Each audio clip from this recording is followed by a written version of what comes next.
అయిపో అందరికి ఎట్టుండరంతా బాగున్నారు కదా. ఏడు ఈ ఎచ్చలోడు కళ్ళకు అద్దాలు పెట్టుకుని ఫోటోలు తీస్తున్నారు అనుకున్నారు. పో ఆ ఎచ్చలోడే మీ అసిత్ గాడు అన్నట్టు చెప్పడం మర్చిపోయినా.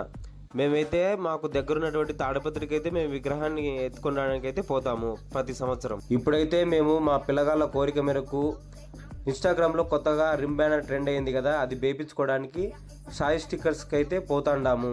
సాయి స్టిక్కర్స్కి వెళ్ళిన తర్వాత మాకు ఒక అయిపు అయితే క్లోజ్ అయినాడు. అతనే మాకు రిమ్ బ్యానర్ వేయించేది. ముఖం చూపి ఆ స్వామి అంటే సిగ్గుపడతాడు మనిషి. మొత్తానికి బ్యానర్ లోపల పెట్టే ఎల్ఈడి లైట్స్ అయితే వెలిగించినాడు. ఇంకా రిమ్ పైన బ్యానర్ పెట్టి లోపల గమ్మేసి అతికిచ్చినాడు. ఇతని పేరు గంగాధర్ పో సాయి స్టిక్కర్స్. మొత్తానికి బ్యానర్ అయితే రెడీ అయింది. ఇంకా పోయి ట్రాక్టర్ ఎక్కాలి మేము. పోయి ఇంకా రథసారథి పక్కనే వెగుచుండే. ఈ ఎత్తులోడు మళ్ళీ వచ్చినాడు అనుకున్నారు. పో ఎంతైనా ఎత్తులోని కదా సెల్ఫీ వీడియో తీద్దామని స్టార్ట్ చేసిన. ఈ రథసారథి గాడు డ్రైవింగ్ చేయరా నాయన స్వామి అంటే సెల్ఫీ వీడియో సైడ్ చూసి ఈ రథసారథి గారిని గుర్తుపట్టారా. పో మా ఊర్లో నిమజ్జనం ఎట్ట చేస్తామో ఆగమనం కూడా అట్ట చేస్తాం. పో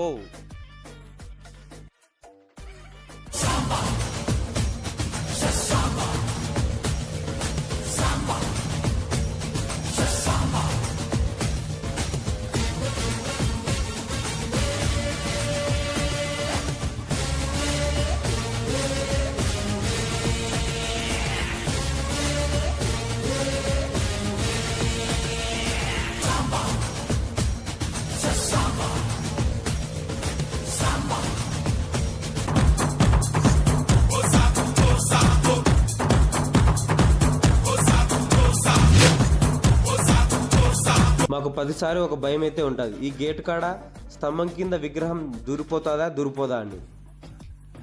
అమ్మయ్య మొత్తానికి విగ్రహాన్ని అయితే రథసారథి దాటించినాడు. ఇంకా వినాయక స్వామి అయితే ఊర్లోకి వచ్చినాడు కాబట్టి పటాకులు అయితే పెట్టినాము. రథసారథి మా ఊర్లో ట్రాక్టర్ నడిపితే మటుకు మా పెద్దవాళ్ళ రియాక్షన్ ఇట్టుంటది.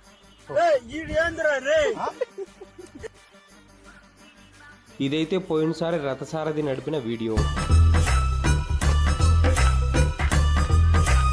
పోయినసారి అయితే కొంచెం వణికినాడు కానీ ఈసారి అయితే మాత్రం రథసారథి బ్రహ్మాండంగా నడిపినాడు పో ట్రాక్టరు. ఇంకా వినాయక స్వామిని అయితే టెంట్ లోపలికి అయితే పెట్టినాము. ఈ రోజుకి ఇంతేప్ప. మళ్ళా కొత్త వీడియోతో మళ్ళా వచ్చా పో. సబ్స్క్రైబ్ చేయనటోళ్ళు ఈ వీడియో చూస్తుంటే రోంతట సబ్స్క్రైబ్ చేసుకోండి పాటల.